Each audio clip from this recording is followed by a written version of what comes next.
Hi, my name is Abdulaziz Khneni, and today we're gonna talk about my parametric project of the Bahar towers, which are located in Abu Dhabi.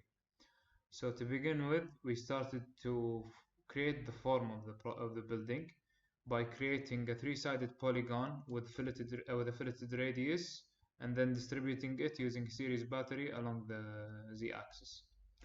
Which then we scale the top and the bottom curves to create a tapered loft.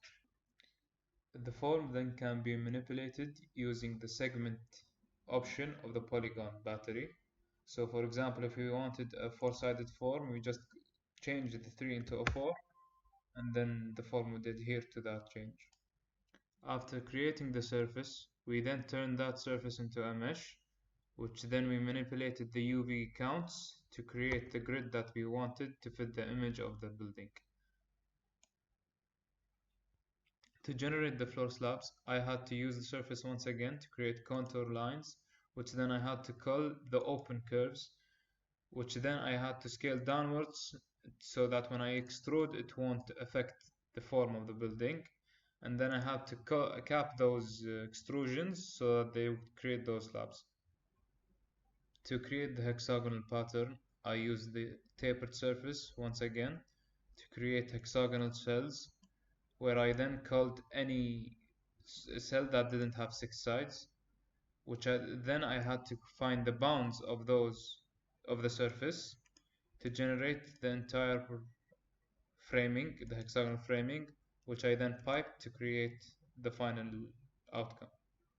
To create the kinetic panels, I had to create the surface first, so I used the curves that generated the form and scaled them up a bit, and then used shattering points from the hexagonal frame, and then I lofted these curves to create a shattered surface.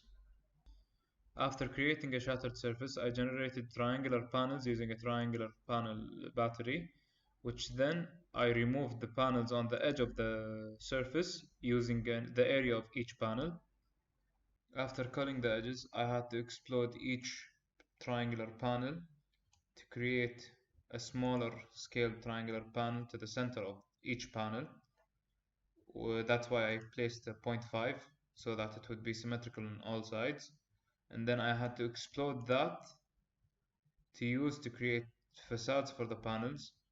And also I had to create a simple mesh for each panel and then flip the mesh so that I would unify the normals to create to find the center of each mesh so that I can determine the extrusion of each panel. After exploding each panel, I had to use those points to create lines to connect those points, which I then had to merge to create a boundary surface, which then I had to merge all together to create the final outcome of the panels.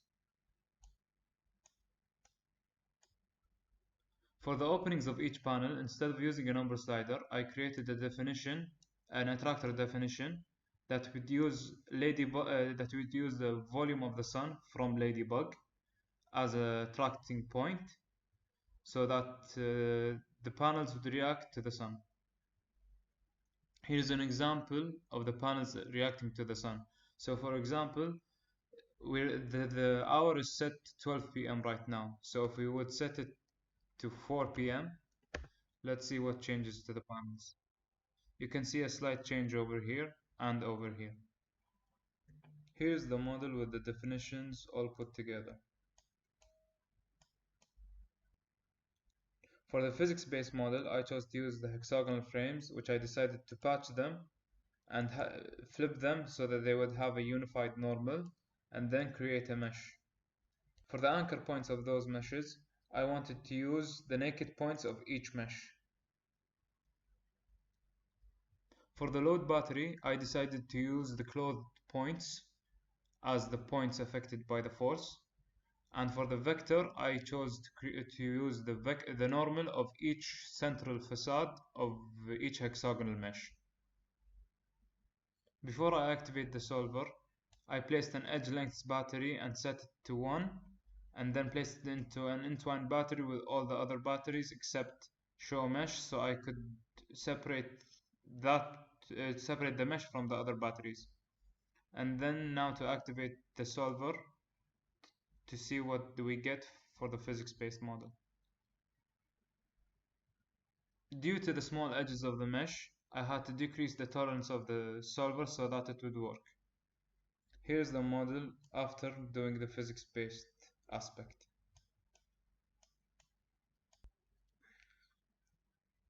Here's a side-by-side comparison of the two models, one with the physics-based aspect and one without the physics-based aspect.